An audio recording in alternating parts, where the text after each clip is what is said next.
Hey guys, welcome back to another episode. Today we are talking about the UGHE entrance exam. Yes, we are talking about the entrance exam. So this is the entrance exam to a medical school, fully funded scholarship being offered at University of Global Health Equity.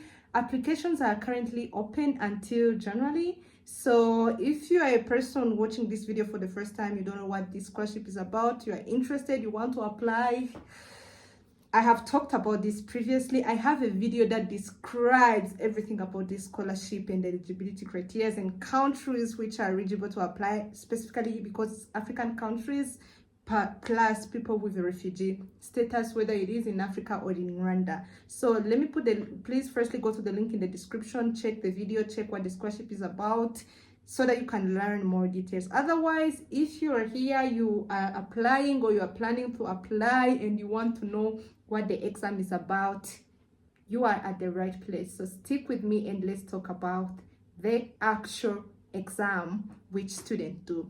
I previously gave a little bit of, a glimpse of how the exam is. The exam is usually it is two sections. You do a science section and then an English exam. There are two exams.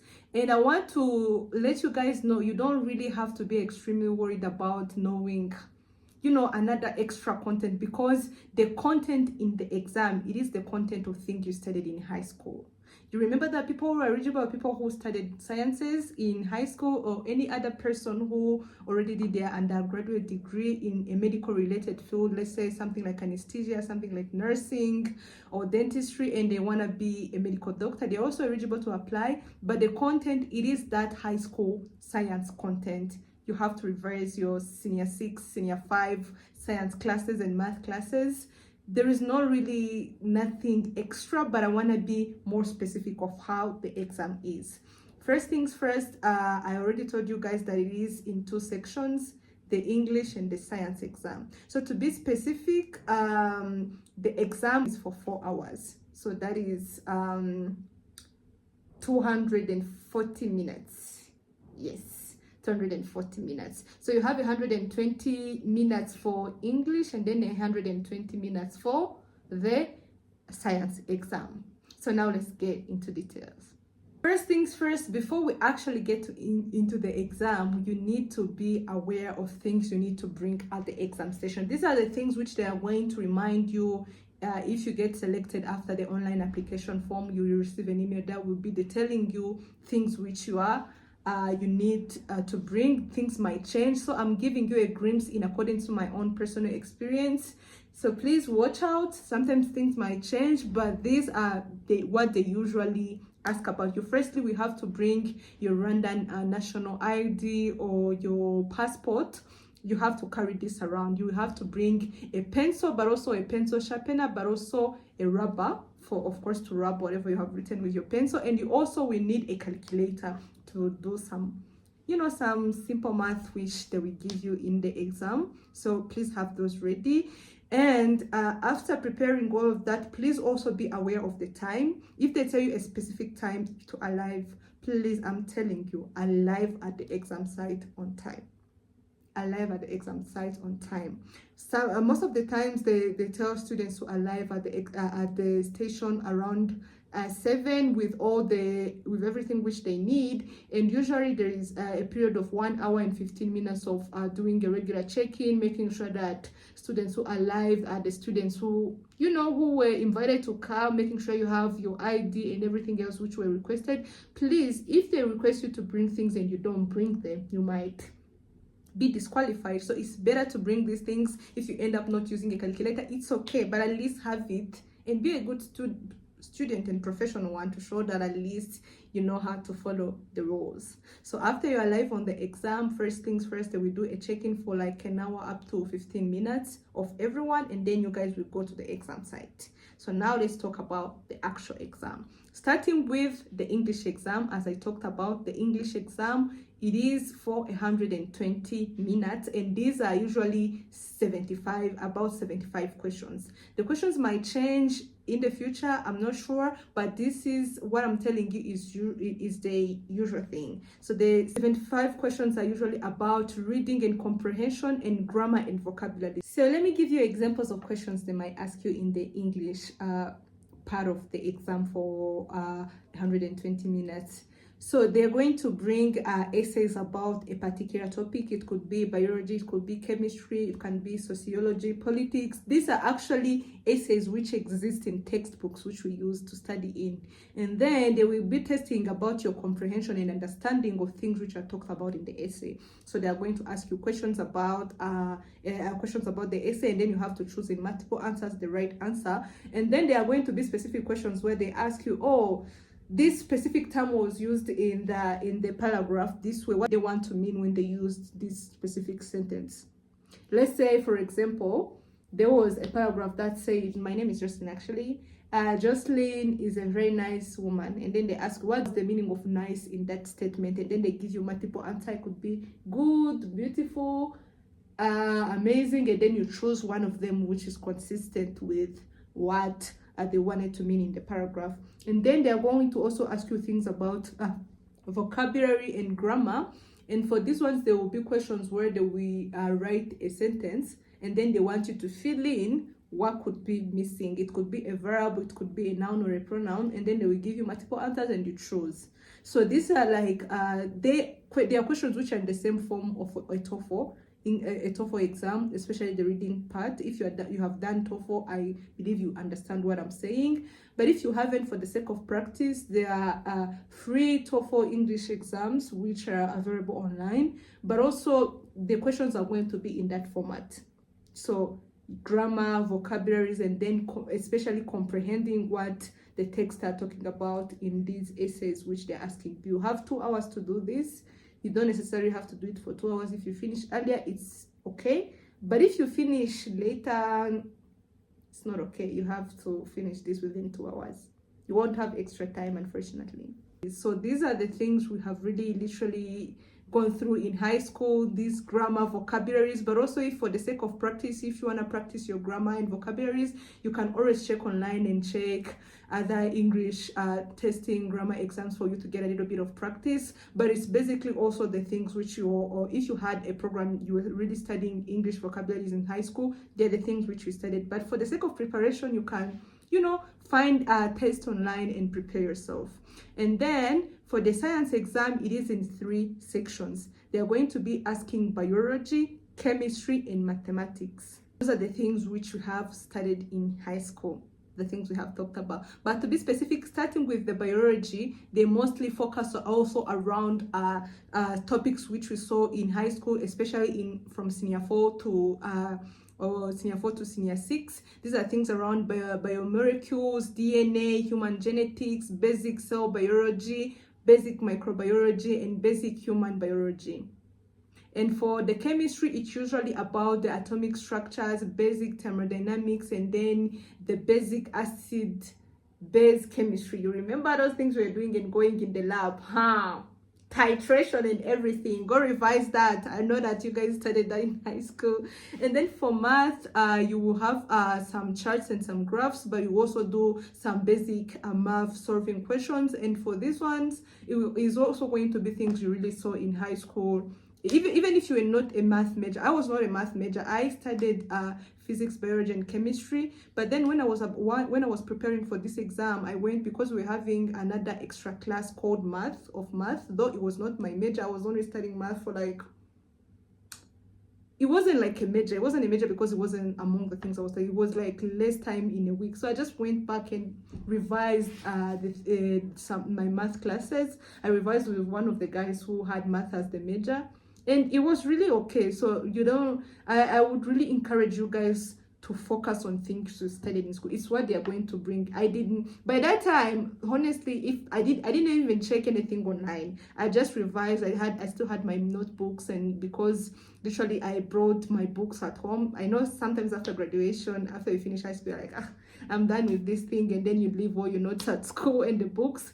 I think I was lucky because I brought the notebooks which I have revised on. I brought them home, so I went back and revised on the content which we studied, and it was the same content they were asking about. Really, there's nothing which is extra. Focus on the things I talked about for English, but also for this basic science and math exam. And then for the science exam, you also again have 75 questions for 120 minutes. That is about that is 2 hours, obviously. So you will have firstly do one of the exams, and then you have a 30 minutes break, and then you do the other exam afterwards.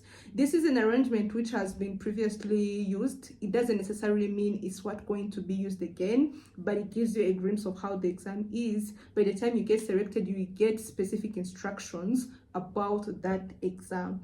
And usually the exam happens at one station in Kigali. They communicate to people who have been selected of the specific station where they will have the exam. So as a person who does not live in Kigali and you have applied, you have gotten, you have to arrange your transport earlier, because imagine if the exam is starting at 7, you need to arrive at 7, and then you are leaving, let's say, in Rusizi, where there is more than 5 hours, you need to travel for more than 5 hours to be in Kigali.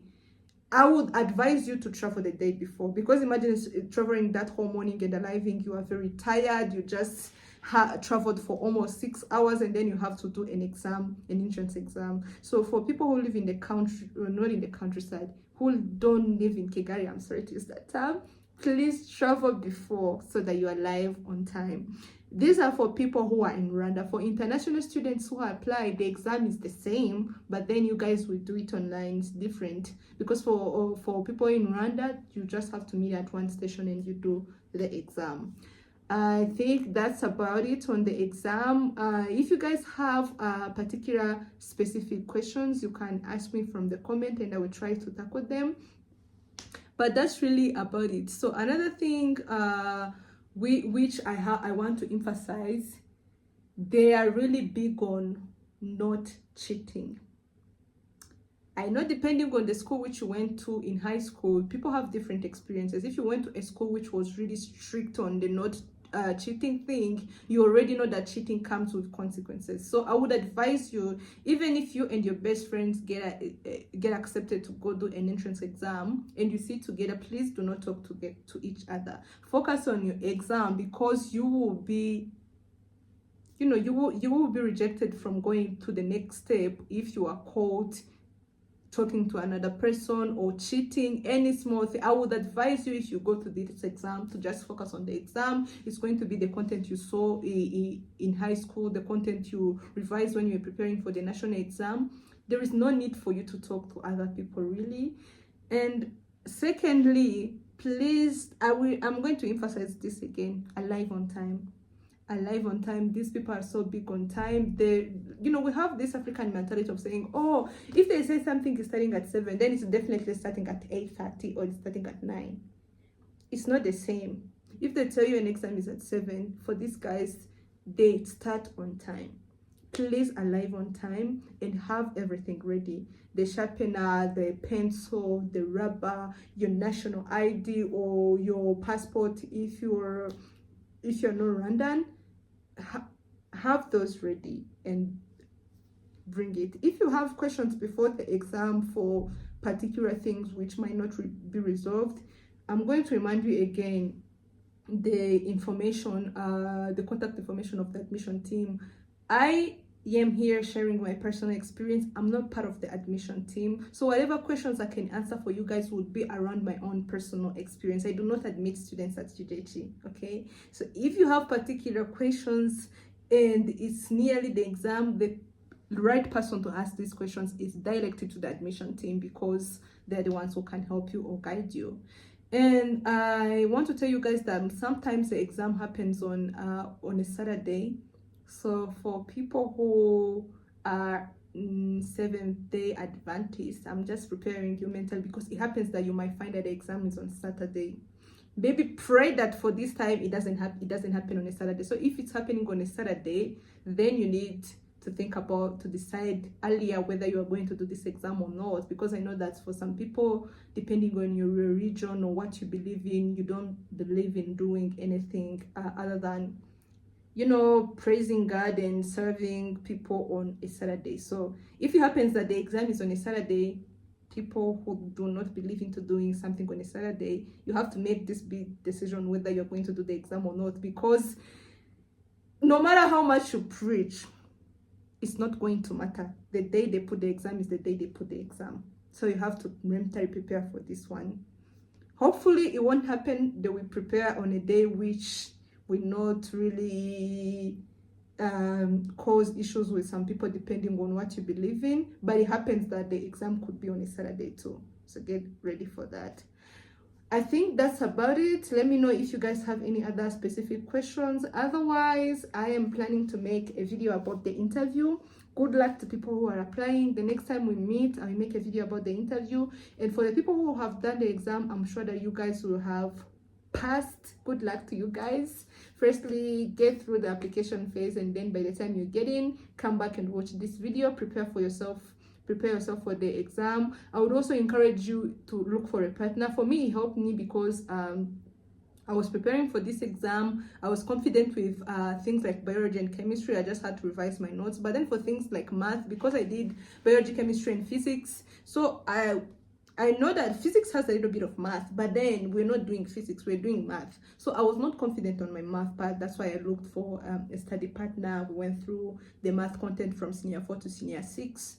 Because I was not confident on that. So if you're not really confident on something, I would advise you to find a study partner, especially if you and your friend are applying and you both got in, you both passed the stage of applying online, and now you're going to do the exam. Prepare together. But it doesn't even have to be a person who is coming to the school. The person I was revising math with was not even applying to UGHE. It was just a person who loved math, and I happened to need some help. So we were on holidays, we were on our gap year, so I asked him, can you help me with math? And the person helped me study and prepare. So I would advise you, if you're not confident about something, if you're not confident of your English, it happens, go look for that one person who was so good at vocabularies and grammars and stuff like that. Get them to revise with you. Let them tell you what they think would be a better way to prepare things. But also, if you don't find that one person, there are multiple free exams online. You can go type on your Google and see